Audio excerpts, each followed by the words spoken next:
আচ্ছা সাদ্দাম হোসেন, কত ধানে কত চাল, এটা কি আপনাদের গুণা শেষ হয়েছে? হ্যাঁ, অবশ্যই করবে। বাংলাদেশ ছাত্রলীগ সবাই হলে কত ধানে কত চাল সেটা তো অবশ্যই দেখবে। এবং আমরা আন্দোলন যাবে, আন্দোলন আসবে বলেছি, আন্দোলন আসবে এবং সেটি বাংলাদেশের মানুষ অবশ্যই দেখতে পাবে। সেটা কিরকম?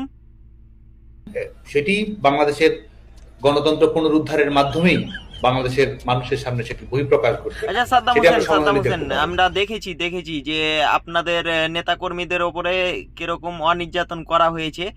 তো এখানে একটা কথা বলছি আমি, সেটা হচ্ছে আপনাদের ঢাকা বিশ্ববিদ্যালয়ের মহিলা একজন সভাপতি, সে বলেছিল ফু দিলে উড়ে যাবে। তো এ বিষয়ে আপনার বক্তব্য কতখানি আছে, যদি আপনার প্রথম কথা হচ্ছে একটু আমাকে পলিটিক্যাল বলতেন। রেটরিক একটি রয়েছে। আপনি পলিটিক্যাল স্পিচে কর্মীদের উজ্জীবিত করার জন্য, রাজনৈতিক বয়ান দেওয়ার জন্য বিভিন্ন ধরনের কথাবার্তা আপনি বলবেন, এটি স্বাভাবিক একটি বিষয়।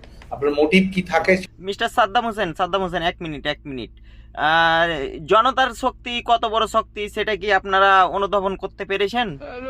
আর আপনি ধরুন একটি ষড়যন্ত্র হলো, এখন ষড়যন্ত্র, দেশি বিদেশি ষড়যন্ত্র, আপনি বিভিন্ন ধরনের অপকৌশলের আশ্রয় গ্রহণ করলেন এবং আরো সবচেয়ে দুর্ভাগ্যজনক বিষয় যেটি, মানুষের লাশ নিয়ে আপনি রাজনীতি করলেন এবং মানুষের লাশের আহ, আপনি লাশের বেতন হিসেবে আপনি এই সরকার গ্রহণ।